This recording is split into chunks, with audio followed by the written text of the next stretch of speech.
What up, where's your boy T Sells the Barber with the Good Gossip Podcast.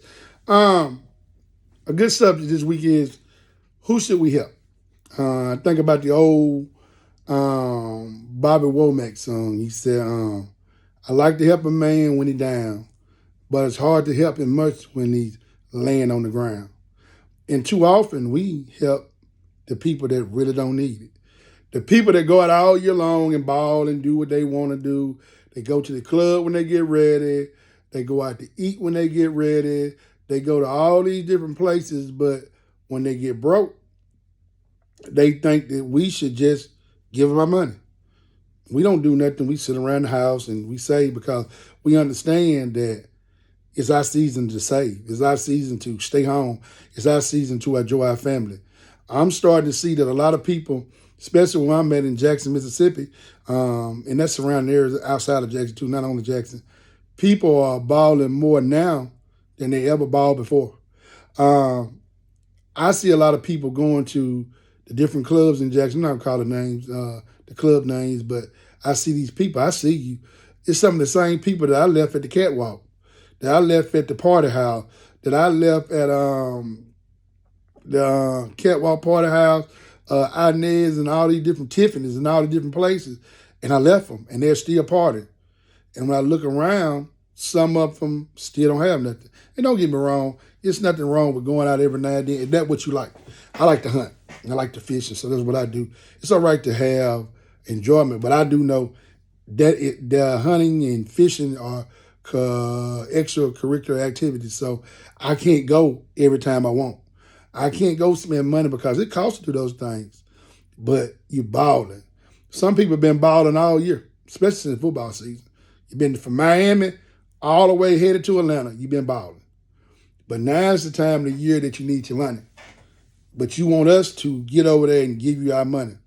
Harry Hippie, I can't help you, Harry. I can't help you because I'm mindful. And as a society, man, we got to do better.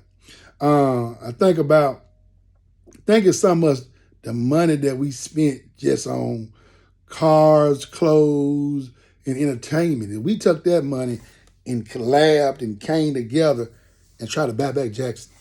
Not only that, try to buy back Rankin County or wherever you at. Try to buy back your city. Some of our light-skinned brothers and sisters on the other side, they do. I look at land all the time, and first thing we say, oh, we can't afford no land, we don't want no land. But they'll look at a plot of land that costs $100,000, and they will probably get 2 or 3 people, most likely 3. They will split the land, pay around $33,000, a little bit more a person. They'll come in, put a road there, everybody have access to the road. They will come in, they'll bring in a lake and use the dirt for the house pad. So now, because they could collab and come together, they're able to afford their own spot of land, and you can do whatever you want with it. If we got the crab in the barrel effect. If I can't get it, nobody can get it. We got to start looking because, man, we got to leave our children something. That's one of the greatest things that we can do for our kids. And some of us are going to leave it where our kids have to try to bury us or somebody. We shouldn't have to go to a GoFundMe every time somebody die or get sick. We should have to do that because we should do what we need to do. We should have life insurance. And if you know you don't want to buy a policy all day, have you some money set aside that your family can put you in the ground. I'm going to say it. Y'all don't want me to say it now, but you need to be leaving some money for a policy. And in some, if you helped it, I'm fat, so I pay more. I pay more for my policy, but my family can put me in the ground. I ain't gonna have to go do no GoFundMe for me. Y'all go on down there, eat some chicken and some potato salad. Don't cry over me. Let me go on where I'm going, and y'all enjoy it. Take my money. If y'all see my daughter, my daughter and them messing up my money, wrap them in their mouth, because they daddy left it. Don't never think that their dad didn't leave them nothing. He left them something. Leave my old man. If I die before him, I'm gonna leave him something. But we got to start doing that. We got to start leaving wealth to our kids. Some of us walk around here.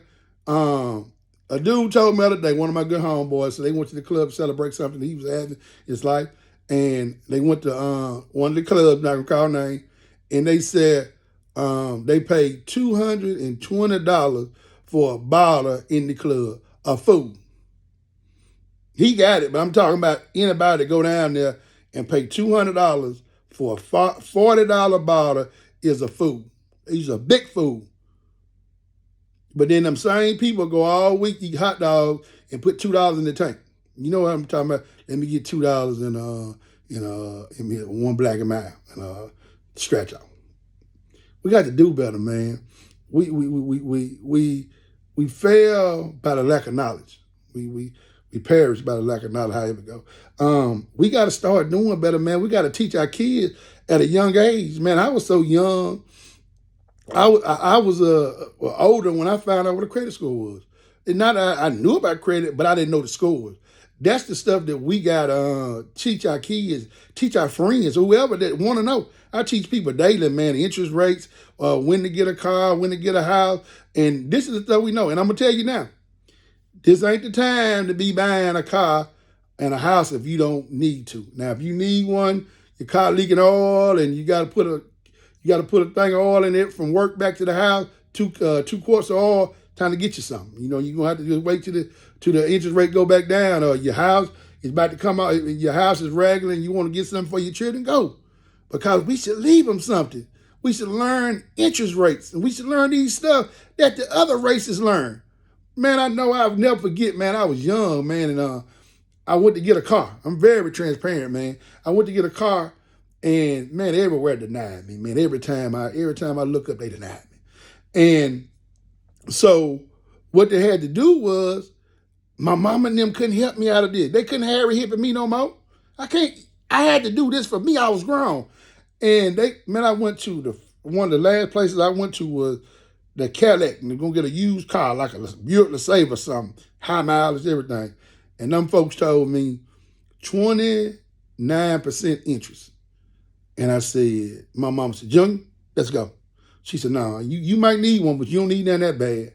So that for y'all that don't know, that means that for every $100 that I paid, I was going to have to give back $29 on that with interest. And at that time, the going rate was like 5 to 6%. So that means that I would have paid $5 back for every 100 I bought. And we got to understand this. We got to understand that when it go to buying houses or whatever, four-wheelers or whatever that you may like, boats or whatever. There's nothing wrong with that. But put yourself in the position that we win. I saw something on the news the other day. Home ownership is the way that a lot of people save money. Some of us are just fine with just living in an apartment. And there's nothing wrong with that. If that's what you choose to do. But if you want to do better, do better. But there's no way that I'm finna go into an apartment and pay 20, I think 2 bedrooms now here in Rankin County is like $1,800 from what I heard. I was looking the other day, rent houses anywhere from $2,800 to $3,600. If I'm gonna pay that much for a house, I might as well pay for my own. It takes a fool to do that. And we have people do that every day. Ownership is not that hard. Get around you somebody that's financially savvy to teach you these things. It's time to get off the ground, Harry Hippie. I know you don't want to hear that. It's my life. I do what I want to do. But leave your children something. Do something for yourself. You might want to get a house. It might not be the house that you want. And it might not be the house that you desire. But go there and learn and get you a house, build you some equity up, and then you go to where the Joneses at. And then you are able to get the house that you want. But you got to start somewhere. It's time out for us getting around and not want to just think all you supposed to do is just ball, go out, eat, y'all drinking them Mexican flags and all the stuff that y'all do and making the restaurants rich. Cook at home. Last Saturday, I went hunting. I was in the hunting stand from 5 o'clock in the morning to 5:30 in the evening. And when I left, I was tired. I picked me a sandwich. That was the first day in years that I didn't have to spend any money. Y'all, I'm trying to tell you, that was the most amazing thing ever. And I don't know everything. I'm learning on the fly. But I got tired of being denied. I got tired of being Harry Hippie that's on the ground to the person saying, I want to help Harry. People call me all the time, think that I just supposed to, you borrow the money. No, I ain't got no money for you. You done wind and ball all your money up and did what you want to do, and now you think because you don't see me doing nothing, I got a decent job, I'm supposed to get over there and help you. Guess what? No, I'm not gonna do it. Hey, it was some times I had to eat some crackers and water on these jobs. See, I always tell people I live by this motto. Sometimes I can afford a steak. Sometimes I can't afford a steak. And sometimes I can afford it, but I don't eat that steak because you gotta save something. Man, I remember when $500 sound like a lot of money in your savings. Get $500 now in your savings and see what happens. You one transmission away, or you one stove away, or you one hot water heater away, or you one doctor visit away from being homeless.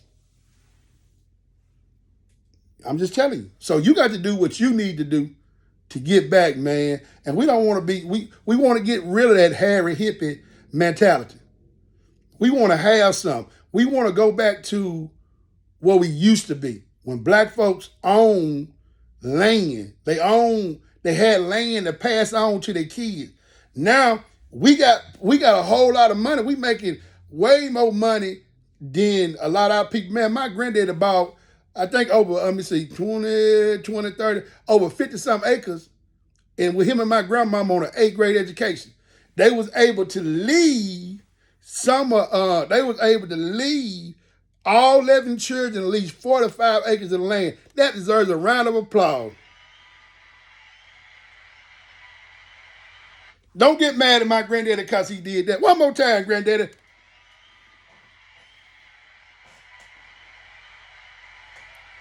We want to be able to, at 20 years, 30 years from now, our kids come back and hit us with them. You can't do that going to get these clubs your money. You can't go do that going to give all these restaurants your money. You can't go do that doing all these car lots, giving them all your money. You can't do that every time you look up, you drinking, you going to the dice game. Get up off your butt. It's time for us to take back over our neighborhood. We no longer will have the Harry Hippie mentality. We will have the mentality of kings and queens, and we will pass it on our kids. We will have a great inheritance because it's time out for foolishness. I'm tired. Tired of seeing people ball their money. It's all right to go to the ball game. But if you know your light bill due, you can't take that little pick five down there. It ain't your week to take pick five. Say, hey, me and pick five won't be there this week. So, hey, I know I got a little hyper tonight, but man, I want to see us do better. And it's Thanksgiving week. Let's be thankful, man. Be thankful for whatever you have. I can't call your thanks, but I thank God for my family. Each one of them, my immediate family, my family in love, which is my friends. I thank God for my work family. I appreciate this world. I appreciate Mississippi. That's every black man, every white man, every Mexican, Chinese man, I don't care who it is. I appreciate you. I love you. And understand when we get on our knees Thursday, pray and tell God that you love him and what you're thankful for. When you get around your table, go back to the old day. Hold hands with your kids. Let them see you thankful. Let them know that you're thankful for them. Because this year, somebody grocery prices are too high. So be thankful. Because somebody out there can't even eat. They can't even buy a double stack this year for Thanksgiving.